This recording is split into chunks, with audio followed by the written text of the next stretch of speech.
안녕하세요. 저는 사람을 도구쯤으로 여기는 시댁과 남편을 버리고 새로운 삶을 살게 된 40대 초반의 평범한 여성이에요. 제가 결혼할 때만 해도 말이죠. 사람들이 모두 결혼 잘한다며 부러워했거든요. 그런데 어떤 집이든 까봐야 그 진가를 아는 법이더라고요. 다들 부러워하는 제 시댁이 사실은 그리 좋은 곳이 아니라는 걸 아무도 몰랐어요. 결혼 당사자인 저도 몰랐으니 말 다 한 거죠. 저는 대기업에서 근무하는 직원이었고 남편은 외국계 회사에 다니는 재원이었어요. 결혼은 가족끼리의 결합이라고 하잖아요. 사람들이 바라보는 저희 시부모의 모습은 평판이 좋고 인심이 좋은 사람들이었어요. 저도 당연히 그렇게 알고 있었죠. 그런데 결혼하고 나니 그렇게 사람 좋아 보이는 이들이 사람 괴롭히는 악마 같은 인간이라는 걸 알게 됐어요. 결혼을 했을 때부터 시모의 입버릇은 그거였어요. 아유, 걱정 마. 힘든 일은 서로 도와야지. 내가 가서 도와줄 테니 나만 믿어. 상황이 곤란하거나 절망적인 사람이 들으면 얼마나 안심이 되는 말인지 다들 아실 거예요. 그래서 저도 시모를 굉장히 좋은 사람으로 여겼어요. 따로 일을 하시는 건 아니었지만 사회생활을 많이 하는 사람이었어요. 제일 많이 하는 일이 봉사활동이었고 그 다음은 사교 모임, 그리고 가끔 운동을 하는 모임까지. 시모는 그렇게 사람들과 교류하는 것을 좋아했어요. 특히 사람을 많이 만나다 보면 서로 힘든 일이 있을 때마다 푸념도 하고 상담도 하고 그렇잖아요. 저희 시모는 그런 상담을 많이 들어주는 쪽이었어요. 그러면 시모는 버릇처럼 그 말을 하더라고요. 힘든 일은 서로 돕겠다. 내가 가서 도와주겠다. 이 말이요. 그리고 실제로도 주변 사람들에게 큰일이 생기거나 힘을 써야 할 일이 생기면 시모가 친구나 모임 사람들을 데리고 일을 도와주러 가기도 했어요. 결혼을 막 앞둔 며느리가 보기에 그런 시모가 얼마나 존경스러워 보였겠어요. 저도 그랬어요. 그래서 결혼을 할 때 사람들이 다들 그랬어요. 너 정말 시집 잘 가는 거야. 너희 시어머니가 얼마나 사람 좋은지, 봉사활동도 많이 하고 힘든 사람도 잘 돕고 말이지. 그런 분을 시어머니로 모실 수 있는 것도 너의 복이라면 복인 거야. 그래서 저도 복 받았다고 생각했어요. 결혼할 때까지만 해도요. 그런데 결혼 후 시모의 행동은 제가 생각하는 존경스러운 모습이 전혀 아니었어요. 제가 결혼을 하고 난 뒤에는 저를 노동력의 일환으로 생각하는 것 같았어요. 예, 이번 주 주말에 시간 되지? 이번에 고모네 잔치하는데 일할 사람이 없대. 네가 와서 좀 도와주면 좋겠어. 처음에는 이런 부탁이었어요. 시댁 행사다 보니 안 가는 것도 그렇고 가서 거들어드리는 것도 제가 해야 하는 일이라고 생각했어요. 그렇게 가족이 되는 거라고 믿었죠. 그런데 몇 번 가족 행사에 불려간 뒤로는 가족이 아닌 사람들의 행사에도 저를 불러내더군요.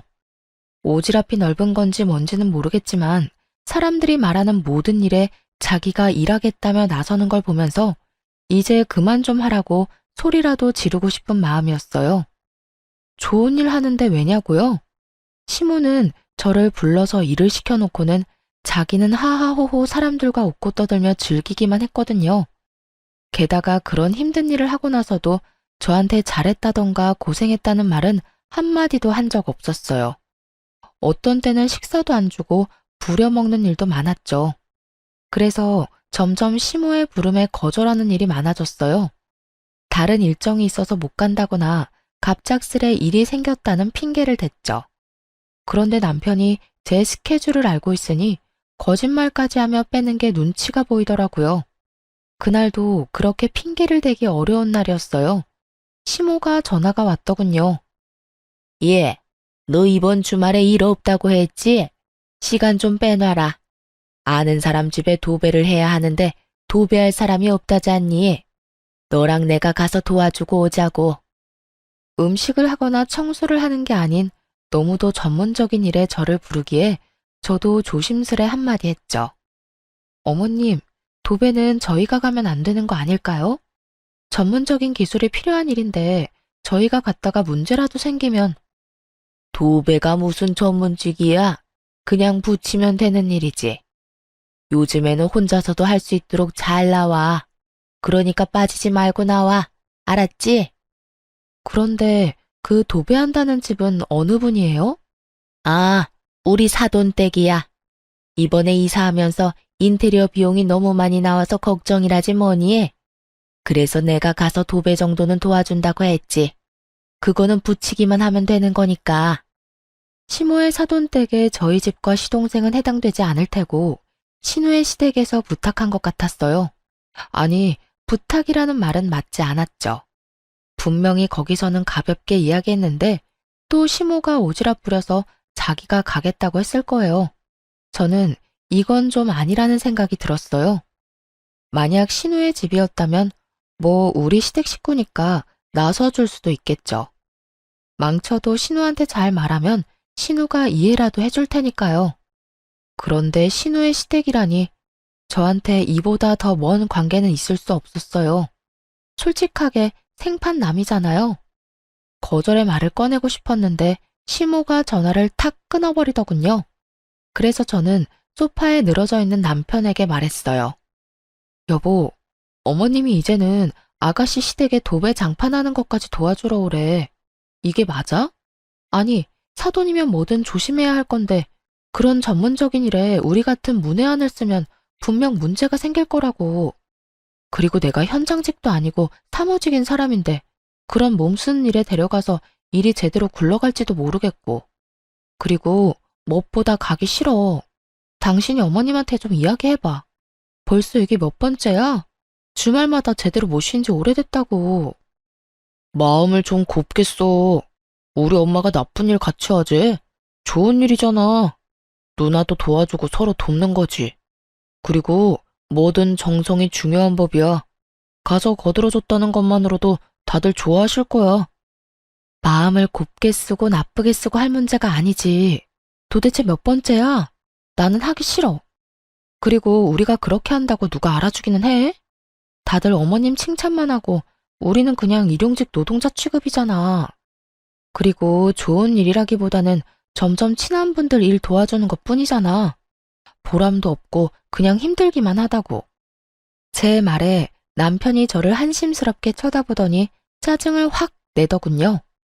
그래서 가기 싫다는 거야? 어떻게 며느리가 돼서 그 정도도 못 해드려? 당신 그것밖에 안 되는 사람이었어? 그것밖에 안 되는 사람이 뭔데? 남 일 도와주다가 내일 못하게 생겼는데 그게 왜 내가 욕먹을 짓이야? 그리고 세상의 며느리들은 전부 시모가 받아온 일에 다 차출되어 나가야 하니? 며느리가 노동력으로 인정되던 건 옛날 일이야. 내가 돈을 못 벌어? 집안일을 못해? 애를 못 낳았어? 남들 하는 만큼 하고 더 하고 있는데 너는 이런 나한테 또 일 시키고 싶어? 아, 말이 통하지를 않네. 그럼 일이라고 생각하지 말고 가족끼리 교류라고 생각해. 그러면 일하기 더 쉽겠지. 남편 놈 말에 화가 확 나더라고요. 이게 자기 일 아니라고 아주 아무 말이나 짓거리더라니까요. 그렇게 도배일을 하러 가서 결국 고생이라는 고생은 다 하고 왔어요. 그 다음 날은 팔을 못 움직일 정도로 근육통이 왔고 몸살에 걸릴 정도였거든요. 게다가 전문가가 아무리 알려줘도 기술이 없으니 얼마나 허술하게 부쳤겠어요. 그게 제 눈에도 보이더라고요. 도와주면서도 저는 걱정부터 됐는데 정작 시모는 태연자약하게 사돈어른과 대화 나누고 있더군요. 그래서 열심히 하지 않았어요. 그냥 제가 많이 힘들지 않을 정도로만 했어요. 왜 힘내야 하는지도 모르겠고 잘한다고 떡 하나 더 줄 거 아니라는 걸 아니까요. 그렇게 도배일을 하고 나서 저도 남편에게 제가 느낀 그대로 돌려주기로 했어요. 그리고 때를 기다렸죠. 여보, 이번 주 토요일에 엄마가 밥 먹으러 오라는데? 이번 주 토요일? 응, 당신 요새 얼굴 못 본지 좀 됐잖아. 엄마가 오면 맛있는 밥 사준대. 밥이나 함께 얻어먹고 오자. 남편은 오랜만에 외식에 기분이 좋았는지 흔쾌히 저희 친정으로 가기로 했어요. 그리고 저는 속으로 코웃음을 쳤죠. 토요일이 돼서 남편을 데리고 친정에 갔는데 집이 한바탕 뒤집어져 있었어요. 저희 집은 아버지가 목공 기술자셔서 혼자서 집을 자주 고치기도 하시거든요. 그날도 딱 그랬어요. 뻥 뚫린 전원주택의 울타리를 설치하는 일을 하고 계셨어요. 다른 직원들은 쉬는 날이니 부를 수도 없고 아버지 혼자 힘들게 일을 하고 계셨거든요. 그 모습을 보며 제가 남편 옆구리를 쿡 찔렀어요. 뭐해? 가서 좀 도와드려. 어른이 혼자서 무거운 거 드는데 안 도와줄 거야? 제가 그렇게 말하자 남편이 인상을 팍 쓰더니 느릿느릿 친정아버지에게 갔어요. 저는 그런 남편 뒤통수에 대고 큰 소리로 외쳤죠. 아빠, 박서방이 도와준대. 일 빨리 마치고 맛있는 거 먹자. 제 목소리에 남편이 뒤를 돌아보며 이게 무슨 짓이냐는 표정으로 쳐다보더라고요. 저는 씩 웃어줬어요. 그리고 친정아버지한테 한마디 덧붙였죠. 박서방 힘세. 일 팍팍 시켜. 그렇게 남편의 고난은 시작됐어요. 울타리는 목재를 세우기로 했고 틀은 철이었죠. 그 무겁고 단단한 걸 옮기는 일은 남편이 도맡았고요. 도배일과는 다르게 전문적인 건 아버지가, 힘쓰는 건 남편이 아니 결과에 대한 걱정도 없었어요. 다만 힘쓰는 사람이 많이 힘들었을 뿐이죠. 그렇게 오전부터 일을 시작해서 중간에 국수 한 입 하고 저녁까지 일만 했어요. 그리고 저녁 식사로 돼지갈비를 얻어먹고 왔어요. 내려오는 길에 남편이 그러더군요. 당신 이거 일부러 그랬지? 식사하자고 불러서 일 시키려고. 무슨 생각으로 이런 짓을 한 거야? 무슨 생각? 좋은 일 할 때 같이 하자며. 어머님은 시댁일 아니라도 열심히 참견해서 좋은 일 하잖아. 나 데리고. 그러면 당신도 우리 집에 좋은 일 좀 해주면 안 돼? 당신은 이번이 처음이면서? 제 말에 남편이 당황한 듯 말했어요. 아니, 그거랑 이거랑 같아? 그건 좋은 일 하자고 부르는 거고, 엄마가 너한테 악감정이 있어서 그러는 것도 아니잖아. 나라고 당신한테 악감정이 있어서 그러는 거 아닌데? 그냥 당신도 느껴보라고. 당신이 지금 느끼는 그 기분이 내 감정인 거. 어머님한테 불려갈 때마다 그런 감정 느끼는데 당신도 이제는 이해가 되지? 그러니까 앞으로도 계속 우리 집에 불려올 거 아니면 당장 어머님한테 나 불러내서 노동력으로 쓰는 거 하지 말라고 말해. 너도 나한테 강요하지 말고. 제 말에 남편이 어이없다는 듯 저를 쳐다보더군요. 뭐라고 말하고 싶은데 할 수 있는 말이 있을 리가요. 화를 안 냈으면 또 모르겠는데 이미 화도 다 냈고 상황은 자기보다 제 쪽이 더 나빴고 그러면 답이 나온 거죠. 입도 뻥긋 못하는 남편 얼굴을 보며 웃으며 말해줬어요. 아니다 싶으면 어머님한테 아무 말 하지 말고 나 거기 일하러 보내도 돼. 대신 알지? 우리 친정집이 주택이야. 할 일이 주말마다 쌓이는 곳이지. 얼마 전에 들어보니까 지붕 뚫고 거실에 통나무 난로 하나 드리려고 하던데 그거 할 때 당신 부르면 잘할 것 같네. 안 그래? 제 말에 남편놈이 잠시 상상하는 듯 하더니 금방 꼬리를 내리더군요. 알았어. 내가 엄마한테 잘 말해볼게. 대신 너도 앞으로 이런 일 자제해. 쉬는 날 쉬지도 못하고 이게 무슨 봉변이야? 내 말이 쉬는 날 쉬지도 못하고 어머님한테 도대체 몇 달을 불려갔어? 당신이 생각해도 너무한 거 맞지? 제 말에 남편이 또 한숨을 쉬며 입을 꾹 다물었어요. 입을 열면 열수록 손해라는 걸 알고 나니 더 이상 아무 말 없더라고요. 그러게 이런 조치를 취하기 전에 알아서 잘했어야죠. 그런데 남편이 난감한 얼굴로 중얼거리더라고요. 아, 근데 엄마한테 어떻게 이야기하지? 말 꺼내자마자 난리 날 건데. 그래서 안 할 거냐는 식으로 째려보니 남편이 급히 변명하듯 말하더군요.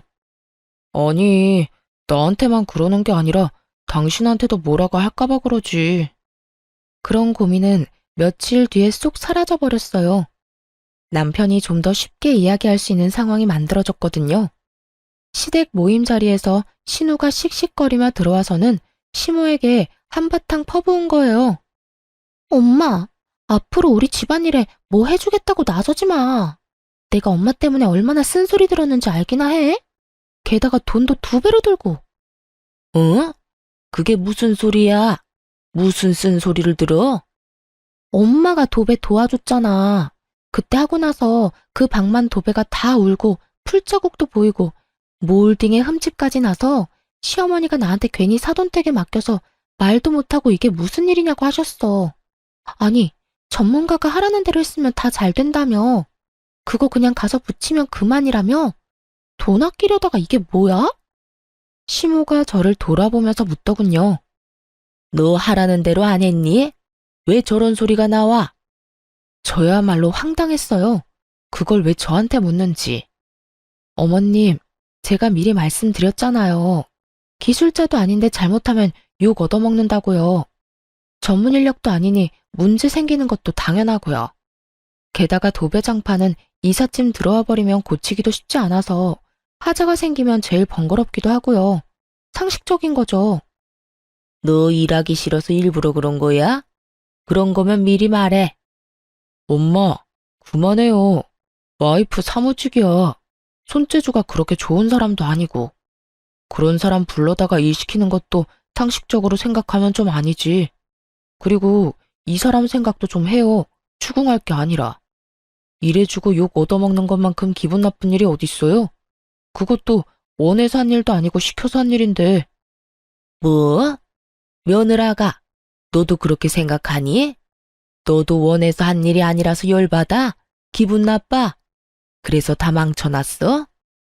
어머님, 일부러 망치려고 한 게 아니라 열심히 했는데도 망한 거예요. 그리고 남한테 인심을 쓰시고 싶으시면 제대로 인심을 쓰셔야죠. 저 같은 초짜 데리고 다니면서 인심 쓰니까 결국 이렇게 문제가 생기는 거잖아요. 그러니까 앞으로는 저 말고 전문가를 데리고 다니세요. 그러면 이런 일도 없을 거예요. 제 말에 시모 얼굴이 부글부글 하더군요. 하지만 틀린 말은 아니었으니 뭐라 말도 못했어요. 게다가 신우가 거기에 확인 사살까지 했거든요. 엄마, 제발 오지랖 좀 부리지 마. 내가 욕먹는 건 어떻게든 참아도 돈 2배로 드는 건 못 참거든? 엄마가 이번에 도배며 장판 다 망하게 만드는 바람에 결국 새 업자 불러서 새로 해야 했어. 짐도 다 옮겨야 했고. 제발 상식적으로 생각하고 행동해. 그렇게 딸과 아들에게 한 소리 듣고서야 시모는 더 이상 저를 불러내지 않았어요. 속 편했죠. 결혼하고 몇 달 만에 편히 쉬는 주말이 이어졌으니까요. 그런데 시모의 문제를 해결했더니 이번에는 시부가 말썽을 피웠어요. 시모는 저를 노동력으로 봤지만 시부는 저를 통장으로 봤거든요. 시부도 시모와 비슷한 사람이었어요. 선심을 쓰고 싶은 사람, 그리고 그걸로 생색을 내며 다른 사람의 존경을 받는 걸 좋아하는 사람. 딱 그런 유형의 사람이었죠. 그런데 시부도 시모랑 똑같은 생각을 가지고 있더라고요. 남의 돈으로 인심 쓰고 자기는 존경받고 싶은 거요. 재주는 곰이 넘고 돈은 주인이 받는다는 말을 그대로 보여주는 사람들이었어요. 시부는 주위 사람들에게 명망 있는 사람처럼 떠받들어지고는 했는데 그게 모두 시부의 선심 때문이었어요. 주변에서 금전적인 도움을 요청하면 거절하는 법이 없었어요. 무턱대고 도와주겠다고 말부터 꺼내놓고 나중에 남편에게 돈을 빌려달라고 말하곤 했거든요. 남편도 모아놓은 돈이 없으니 매번 저한테 부탁을 하기 일쑤였고 저는 그런 남편에게 꼭 갚아야 한다고 말하고 빌려줬어요. 그래서 저는 솔직한 말로 강 건너 불구경 중이었죠. 돈을 빌려간 건 남편이라고 속 편히 생각했거든요. 그런데 시동생의 결혼을 앞두고 결혼할 여자와 함께 집에 왔을 때 일이 터졌어요. 아버지, 저희 신혼집 보고 있는데 돈이 좀 모자라요. 아버지가 좀 도와주시면 안 될까요? 그래? 얼마 정도 모자라냐? 5천만 원 정도 모자라요. 그래, 알았다. 또 시부의 고질병이 도졌다 싶었어요. 당장 5천만 원이 어디서 나서 도와준다고 저렇게 호언장담하나 싶었죠. 남편에게 이야기해봐야 돈 나올 구석이 없다는 걸 저는 알고 있었거든요. 그래서 당연히 남편한테 빌릴 거라고는 생각도 안 하고 있었죠. 그런데 시부가 갑자기 남편에게 묻더군요. 너 돈이 있지? 동생 결혼한다는데 형이 그 정도쯤 해줄 수 있을 거라 생각한다. 돈 좀 마련해봐. 어이가 없었어요. 여태껏 시부가 빌려간 돈만 해도 3천만 원이 넘었어요.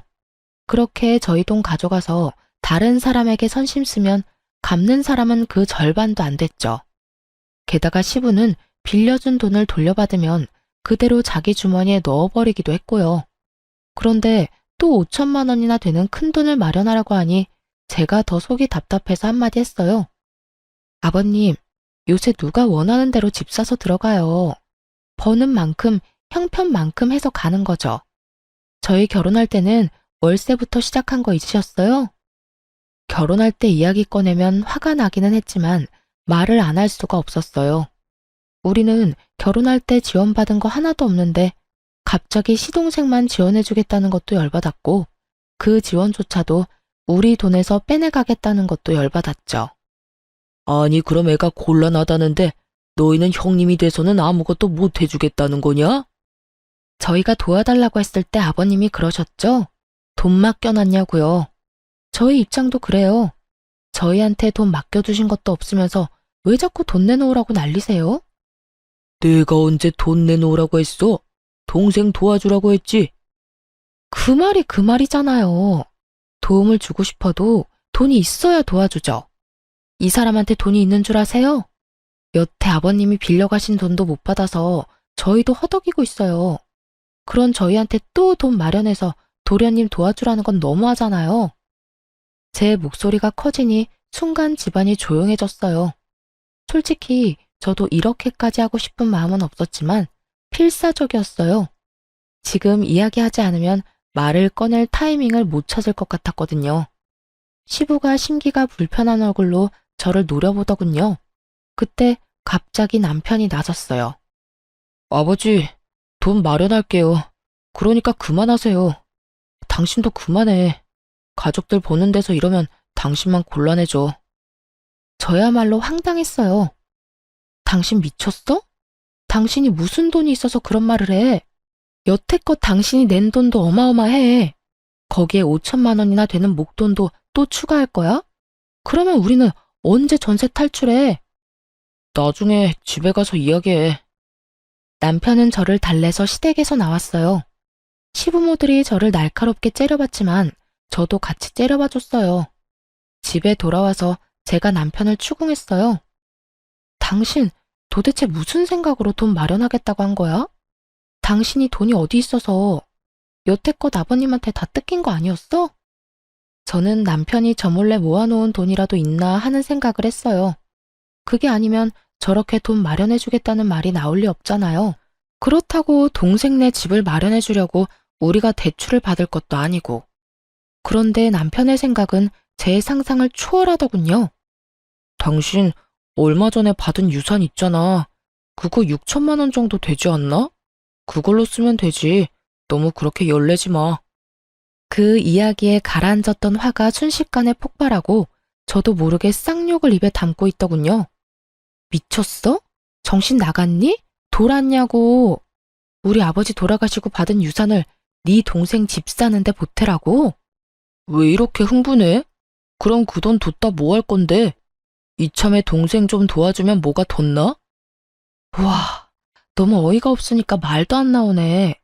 뒀다 뭐 하냐고? 근데 그거 내 돈이잖아.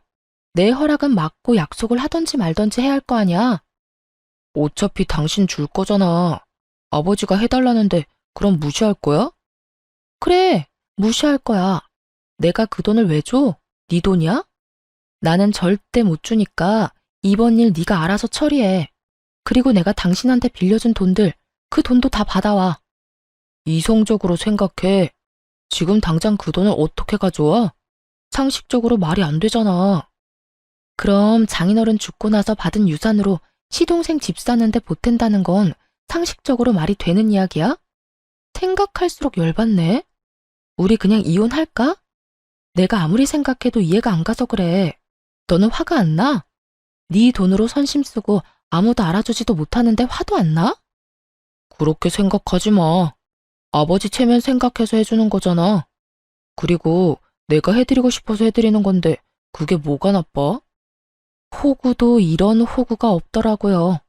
솔직히 이번 건은 선을 넘었다고 생각했고 저도 양보할 생각은 요만큼도 없었어요. 우리 이혼하자. 당신 생각에 내가 따라가지를 못하겠어. 너랑 같이 살면 순식간에 빈털털이 될 것 같으니까 우리 이제 그만하자. 제 이혼 요구에 남편은 아무렇지 않다는 듯 자리에서 일어나며 이야기하더라고요. 당신 지금 너무 흥분했어. 일단 진정하고 다음에 이야기해. 이혼은 무슨 이혼이야, 이런 일로. 명백히 회피하는 반응이었어요.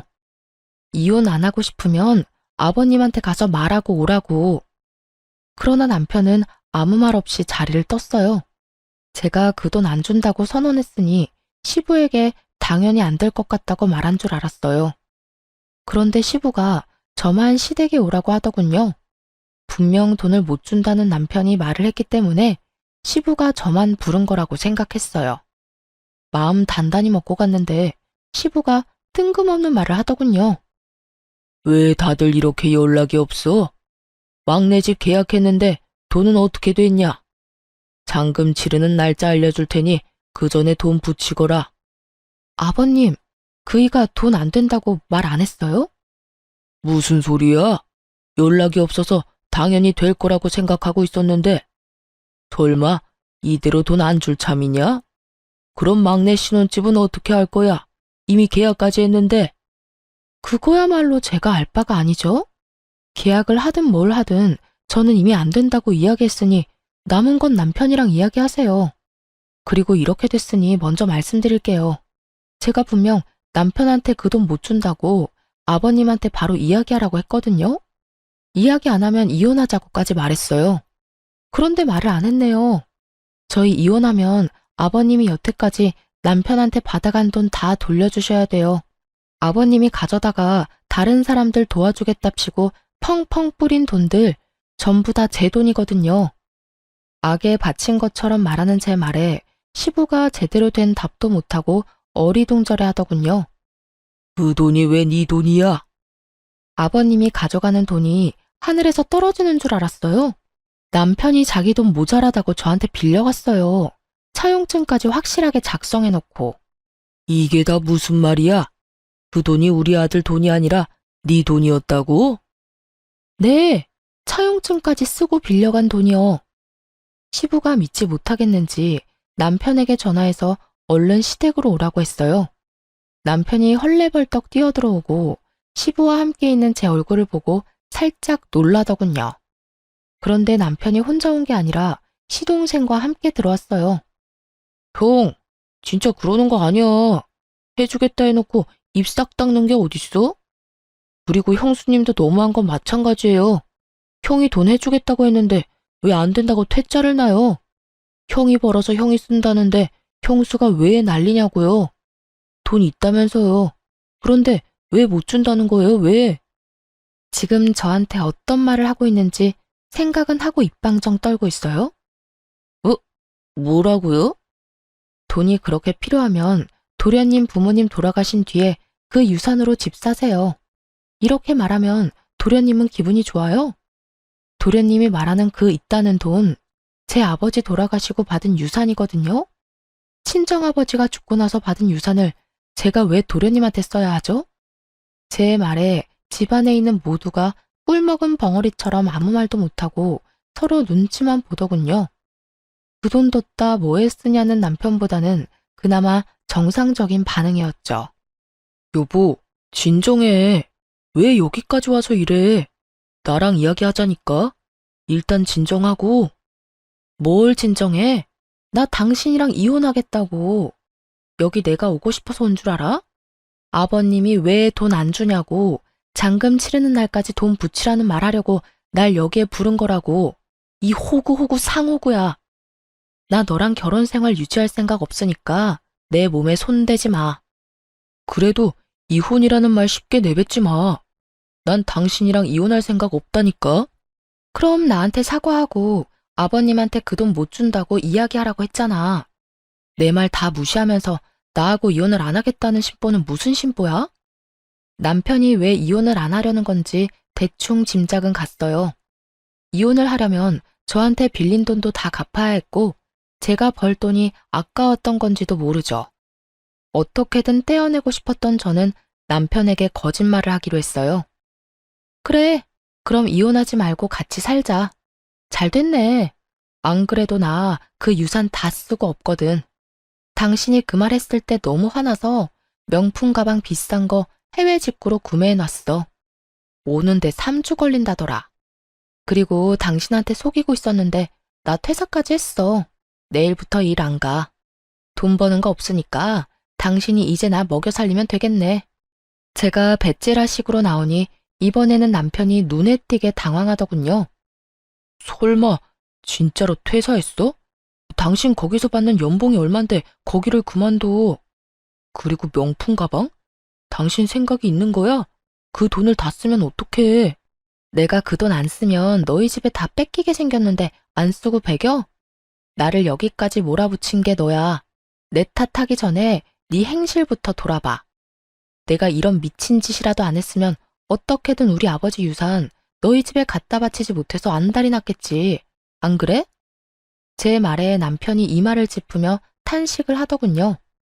거짓말이지? 퇴사했다는 거 거짓말이지. 내일부터 두 눈으로 확인하면 되겠네. 태연스럽게 말하는 저를 의심의 눈초리로 바라보던 남편이 일단 집에 돌아가자며 저를 데리고 나왔어요. 뒤에서 시부와 시동생이 돈 어떡할 거냐고 소리치자 남편이 꽥 소리를 지르더군요. 지금 상황 심각한 거 안 보여요? 그리고 너 돈 필요하면 대출을 받든지 처갓집 가서 부탁을 하든지 네가 알아서 해. 형한테 기댈 생각하지 말고. 제가 땡전 한 푼 없이 퇴사까지 해서 돈도 못 벌 상태라고 생각했는지 남편 놈은 여태껏 어떻게든 돈 마련해 주려던 자기 동생에게 매우 냉정하게 거절하더군요.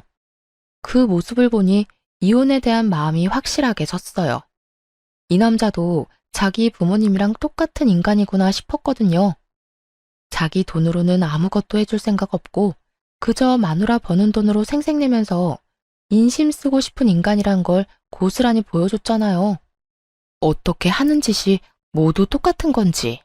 그렇게 집으로 돌아온 저는 남편 몰래 직장에 연락해서 이번 달 말에 사용하기로 했던 리프레시 연차 2주를 내일부터 당장 쓰게 해달라고 부탁했어요. 그렇게 그 다음 날부터 진짜로 회사 출근을 하지 않았어요. 하루 이틀 정도는 연차라도 쓴 거 아닌가 의심하던 남편이 의심을 거둔 날은 연차 쓴 지 3일째 되는 날이었죠. 제가 그날 이력서를 컴퓨터로 작성하고 있었거든요. 그 전날에는 증명사진을 찍고 왔고요. 부지런히 각종 자격증 사본을 준비하고 자기소개서를 작성하는 저를 보더니 남편이 정말 제가 그만뒀다고 확신을 한 모양이었어요. 그날 저녁에 저한테 와서 그러더군요. 당신 진짜 일 그만뒀어?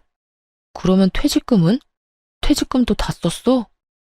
퇴직금 아직 나오려면 멀었지만 그거 나오면 차부터 살 거야. 여태껏 차 없이 다녔잖아. 당신이랑 이혼하고 나면 차라도 있어야 내 맘대로 가고 싶은 곳 갈 수 있을 것 같아서 돈 나오면 바로 살 거야. 제 말에 남편이 머리를 벅벅 긁더군요. 이혼하자고 했지? 그래, 이혼하자. 그게 좋겠어. 당신처럼 책임감 없는 사람하고 사느니 그냥 이혼하는 게 나을 것 같아. 이혼은 협의 이혼할 거지? 협의 이혼 조건만 가능하면 그것도 괜찮지. 어차피 우리 둘 다 돈 없는 거 마찬가지고 전세금은 반반 내서 들어왔으니까 각자 낸 만큼 나눠 가지면 되겠네. 그리고 당신이 나한테 빌려간 돈 3천만 원. 그만큼 당신 몫에서 뺏어줄 거야. 계산 깔끔하지? 제 말에 남편놈이 한숨을 계속 내쉬더라고요.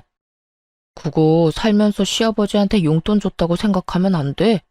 굳이 그걸 갚을 필요가 있냐고. 그렇지 않아도 돈 없어 죽겠구만. 솔직히 내가 쓴 돈도 아니잖아. 나는 그저 중간에서 빌려만 줬을 뿐이고. 나도 돈 없는 건 마찬가지야. 그러면 소송하던가. 난 뭘 해도 상관없으니까 당신이 정해. 이혼 소송하면 나는 당신이랑 시댁이 나한테 어떤 짓 저질렀는지 싹 다 이야기할 거야. 증거도 수북히 쌓여있거든. 원하는 대로 해. 지저분하게 굴다가 다 놓칠 건지 줄 거 주고 깔끔하게 헤어질 건지. 웃기지도 않았어요. 마지막까지 저한테 빌린 돈 안 주려고 잔머리 굴리는 놈을 보니 기분이 확 나빠지더군요. 제 말을 듣고 나서 그럴듯하다 싶었는지 합의 이혼을 해주겠다고 하더군요. 그렇게 남편과 저는 이혼을 하게 됐어요. 그런데 정말 열받는 건 남편과 이혼하는 도중에 알게 된 남편의 비상금 통장이었어요. 3천만 원이나 되는 돈을 모아놨으면서 저한테 돈 없다고 빌려달라고 하던 남편놈을 생각하니 속이 부글부글 끓더라고요. 그래서 저도 참지 않았어요. 이미 이혼하고 남이 된 시동생에게 전화를 했죠. 무슨 일로 전화하셨어요? 볼일 다 보신 거 아닌가? 삐딱하게 말하는 시동생에게 제가 말했죠. 형이 집 먼저 다 빼갔는데 통장이 하나 있더라고요. 안 쓰는 통장인가 싶었는데 통장 정리해보니 그 안에 3천만 원이나 들어가 있던데요. 작년에 이미 그 돈 모아놨던데 그쪽 형한테 전해주라고요. 전 그 인간 꼴도 보기 싫거든요. 이만큼 뒷돈 차놓고 동생한테 주기 싫어서 장인어른 유산 탐내는 인간이라니 정이 다 떨어지네요. 제 말을 듣고 있던 시동생이 부들부들 떨며 되묻는 걸 보며 저는 속으로 박수를 쳤죠. 형 통장에 돈이 그만큼 들어있었어요? 형 진짜 너무하네. 돈이 그만큼 있으면서 없다고 그 난리를 쳐? 우와, 알겠어요. 통장 들고 저희 본가로 오세요. 그렇게 제가 통장을 들고 그 집을 찾아갔죠. 갔더니 이미 시부, 남편, 시동생 셋이 모여 앉아 있더군요. 제가 통장을 꺼내 시동생에게 넘기자 전 남편이 눈에 띄게 당황하며 소리쳤어요. 야, 그걸 네가 왜 가져가? 그거 내 거잖아. 그러니까 형 돈이 이렇게나 있으면서 없다고 나한테 우는 소리 했더라? 이게 말이나 돼? 형수 돈으로 나한테 선심 쓰는 건 괜찮고 형 돈으로 나한테 잘해줄 생각은 없었어? 우와, 진짜 뻔뻔하다. 네가 뻔뻔하다고 할 자격은 있어? 네 힘으로 신혼집 마련 못해서 가족들한테 손 벌리는 주제에 뭐 잘났다고 네가 날 욕해? 그리고 내가 마누라 돈 쓰는데 왜 네가 난리야? 마누라한테 빌린 돈 벌써 다 갚았어. 전 남편 말에 시동생이 참지 못하고 서로 멱살을 잡고는 드자비질을 하더군요. 그걸 바라보던 시부가 말리면서 시동생 편을 들자 전 남편이 씩씩거리며 소리쳤어요. 아버지, 동생 편들 생각 말고 저한테 빌린 돈이나 갚으세요. 제가 넣은 전세금 그 돈으로 다 뜯겼거든요. 재수가 없으려니까. 아버지는 뭘 좀 알고 행동하시라고요. 여태까지 돈 펑펑 쓰면서 살았던 게 누구 덕분인데 내가 아니었으면 아버지가 동네에서 그렇게 좋은 사람으로 소문이나 날 수 있었겠냐고요. 시부가 썼던 돈이 자기 돈이라고 생각하는 전 남편을 보니 참으로 웃기지도 않았어요.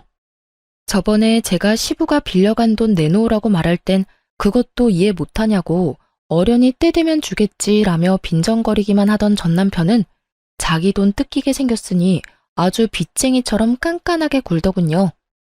그렇게 형제 둘이서 인정사정 없이 싸우더군요. 말려도 소용이 없었어요. 둘 다 뻔뻔하기로는 둘째가라면 서러울 인간들이어서 그런지 그 집구석 내력이 그래서인지는 모르겠지만 뚫린 입이라고 얼마나 말은 잘하던지. 전 남편은 시동생에게 돈 맡겨놨냐며 소리 지르고 시동생은 전 남편에게 한 입으로 두말하는 남자놈이 어딨냐고 화내고 둘이서 지지고 볶고 난리도 아니었죠. 저는 그 두 사람 싸우는 장면을 너무 즐거운 마음으로 구경했어요. 이제 더 이상 저랑 연관도 없는 인간들인데다가 저는 이미 법적인 관계며 돈 관계며 싹 다 청산했으니까요. 받을 돈도 줘야 할 돈도 없는 깨끗한 사이였거든요. 가족들끼리 서로 싸우도록 만들어 놓고 저는 편하게 싱글맘 생활을 시작했어요. 혼자서 애를 키우는 건 힘들었지만 그래도 친정 부모님 덕에 버틸 수 있었어요. 그래서 이혼 후 새로운 집도 친정과 가까운 곳으로 옮겼어요. 그렇게 몇 달 동안 싱글 라이프를 만끽하며 지내던 제게 전 시부모의 이야기가 들려온 건 아주 우연한 만남 때문이었어요. 시모의 봉사활동 모임에서 자진 탈퇴한 분과 저희 할머니의 상담차 갔던 사회복지센터에서 만나게 됐거든요. 친정 근처에 있는 복지센터에서 일하는 줄 몰랐는데 그렇게 만나니 반갑더군요. 그 사회복지사가 저한테 말해주더라고요. 두 사람의 씁쓸한 현재의 모습을 말이죠. 이혼했다고 들었어요. 그런데 내가 이런 말 하는 거 좀 선 넘는 것처럼 들릴지는 모르겠지만 진짜 이혼 잘했어요. 그 사람들 마지막에는 정말 최악이었거든요. 무슨 일 있었던 모양이네요. 저는 이혼하고 나서 별 신경을 안 써서 소문 같은 것도 못 들었거든요. 정말요? 그 집 한동안 정말 조용했거든요. 알다시피 거기 할머니 할아버지가 쓸데없이 오지랖이 대단했잖아요. 그래서 도와줬던 사람들이 꽤 많았어요. 아들 이혼하기 전까지는 그렇게 활발하게 활동하더니 아들 이혼하고 나서는 사람들하고 연락을 뚝 끊더라고요. 집에 안 좋은 일이 있으니 다들 그러려니 했지만 모르는 사람들은 또 모르잖아요. 그러니 예전에 도움받았던 사람들이 왜 자기 연락은 안 받냐면 난리가 난 거예요, 글쎄. 저와 남편이 이혼하고 나서 얼마간은 조용했다고 해요. 그런데 그 두 사람이 다른 사람들의 존경과 관심을 한 몸에 받다가 조용히 살려니 얼마나 좀이 쑤셨겠어요. 그렇지만 그때와는 다르게 지금은 돈 대줄 사람도 없잖아요. 그래서 조용히 있었던 모양인데 주변에서 연락이 그렇게 왔다고 하더라고요. 예전에 시모와 시부가 오지랖으로 도와줬던 사람들에게서요. 그들이 고맙다는 인사를 하러 연락한 게 아니었다고 하더라고요. 또 다른 도움의 손길을 찾아서 시부모에게 연락을 한 거였죠. 전화를 받으면 도와달라고 난리고 그걸 거절하면 왜 자기 부탁은 거절하냐며 난리고 여하간 한동안 시끌했어요. 근데 그 집 사정도 들어보니 딱 하던데요. 여태 도와준 것도 다 돈 빌려서 도와준 거였다고 하던데 요새 세상에 그렇게 남 돕는 일이 쉽지 않잖아요. 그래서 우리가 도울 일 없나 하고 알아봤는데 그때 알게 된 거죠. 이분들이 봉사에는 관심이 요만큼도 없고 여태껏 남을 도울 수 있었던 것도 며느리한테서 빌린 돈 때문이었다는데 우리가 그 이야기 듣고 어찌나 놀랐는지. 그리고 사돈 유산까지 달라고 떼를 썼다던데 어떻게 인간의 탈을 쓰고 그런 짓을 할 수 있을까요? 이야기 듣는데 참 웃겼어요. 여태껏 며느리 돈과 노동력으로 인심 펑펑 쓰며 다른 사람 관심을 얻던 분들인데 이제는 제가 없으니 돈 나올 구석도 없었겠죠. 그래서 그 사람들의 요구를 다 거절했던 것 같더라고요. 남을 도우려면 자기한테 여력이 있어야 하고 여력이 없으니 못하는 것일 뿐인데 그 사람들이 자기들을 무시한다는 오해를 한 모양이더라고요. 그때야 어디서든 돈을 마련할 수 있었겠지만 지금은 전 남편과 시부 사이도 틀어져서 돈은 구경도 못한다는 말을 들었었거든요. 그러니 평소라면 도와줬을 사람들을 못 도와주게 됐고 그걸 또 동정 여론을 만들어 보려고 했는데 결국 까져보니 다 자기들이 뿌린 씨앗이었다는 걸 다른 사람들이 알게 된 거죠. 어쨌든 우리가 그 사실을 알고 얼마나 놀랐는지 당장 그 사람들하고 거리 두고 빠져나왔죠. 그랬더니 그 집 어른들한테 도움을 받았던 사람들이 모조리 그 집에 찾아와서 그때 해줬던 게 모자라니 더 해달라고 적반하장으로 요구하고 나서더라고요. 사람이라는 게 참 간사해요. 호의를 베풀면 그게 권리인 줄 아는 사람도 있거든요. 결국 그 때문에 크게 놀라서는 집 문을 걸어 잠그고 지금까지 왕래를 안 한다고 들었어요. 그 이야기를 듣는데 코웃음이 다 나더라고요. 자기 것이 아닌 것을 나누면서 그 모든 관심과 영광을 차지하려고 한 걸 보면 욕심이 끝도 없는 사람들이기도 하죠. 뭐 그러다가 지금처럼 험한 꼴 당하고 있는 거긴 하지만요. 이야기를 들으며 속으로 몇 번이나 그때 이혼한 게 천만다행이라며 가슴을 쓸어내렸어요. 만약 제가 더 어리숙한 사람이었다면 지금도 영문도 모른 채 시부와 시모에게 노동력과 돈을 착취당하고 있었을 테니까요. 그 지옥에서 잘 빠져나온 저는 여전히 다니던 대기업에서 일하며 아이를 열심히 키우고 있어요. 전 남편이 일 그만둔 거 거짓말이었냐며 성질을 냈지만 지금에 와서 그놈이 할 수 있는 게 뭐가 있겠어요. 이제 와서 후회하며 성질 내봤자 바뀌는 건 아무것도 없어요. 그걸 그놈도 알고 있으니 성질만 내고 말더라고요. 싸움에 진 개가 성질만 내며 돌아가는 꼴을 보니 기분은 나쁘지 않더군요. 여러분, 남들이 부러워하는 삶이라는 게 좋은 것만은 아니에요. 그 이면에는 우리가 생각지 못하는 더러운 면들이 더 많을지도 몰라요. 그러니 결혼은 신중하게 하세요. 너무 잘난 것도 아니고 너무 못난 것도 아닌 어중간한 사람이더라도 평범하기만 하다면야 속 썩이고 살 일 없을 테니까요. 이상 저의 속 터지는 대화 한 장의 연속이었던 결혼 생활에 대해 지금까지 들어주셔서 너무 감사해요. 저는 즐겁게 읽어주셨으면 그걸로 좋아요. 당시에는 고통이었지만 지금은 저에게도 쌤통인 일이거든요. 그럼 오늘도 즐거운 하루 보내세요.